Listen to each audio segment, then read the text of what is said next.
Kidlat News Updates. Mga balita ngayon, halos 150 na katao pinaniniwalaang nasawi sa lindol sa Myanmar. Mga local candidates at PNP pinaalalahanan ng Malacanang sa mga campaign loss. 50 degrees Celsius heat index posibleng maramdaman ngayong tag-init ayon sa Pag-asa. Ako po si Cesar Soriano para ihatid ang nangungunang mga balita sa buong kapuluan ngayon. Aabot sa halos 150 katao ang kinatatakutang nasawi kasunod ng dalawang malalakas na lindol na tumama sa Myanmar at Thailand kahapon. Ayon sa US Geological Survey, naitalang magnitude 7.7 na lindol na may lalim na 10 kilometro at natunton ng epicenter nito sa layong 17.2 kilometers mula sa lungsod ng Mandalay.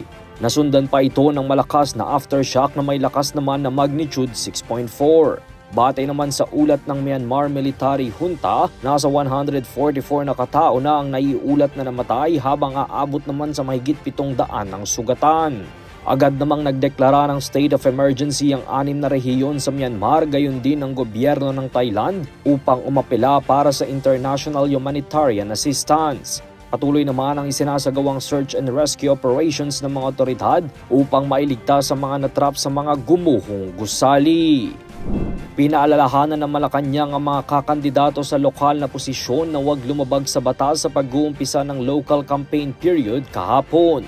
Sa isang press briefing, sinabi ni Palace Press Officer Undersecretary Attorney Claire Castro na dapat maging halimbawang mga susunod na lider ng bansa at dapat manguna sa pagsunod sa batas. Pinaalalahanan din niya ang Philippine National Police na manatiling apolitical at huwag magpagamit sa mga politiko. Una nang ipinatupad kahapon ng Commission on Elections ang Oplan Baklas o ang pagtanggal ng mga illegally posted campaign materials na wala sa tamang designation area. Maaaring makaranas ng hanggang 50 degrees Celsius na heat index o init sa katawan sa ilang bahagi ng bansa ngayong panahon ng tag-init.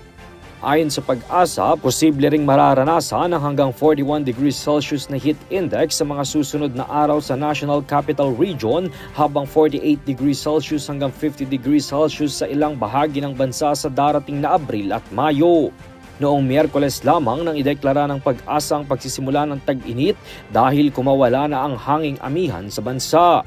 Hindi na rin mararanasan ang easterlies o ang pag-ulan na dulot ng pinagsamang mainit at malamig na hangin. Gayunpaman ayon sa State Bureau, mararanasan pa rin ang pag-ulan pangunahin na sa Northern Luzon dahil sa thunderstorm. Para sa Kidlat News Channel, ito si Jai Reyes, nag-uulat. Ako po si Cesar Soriano, kasama nyo sa bawat pagputo ng balita.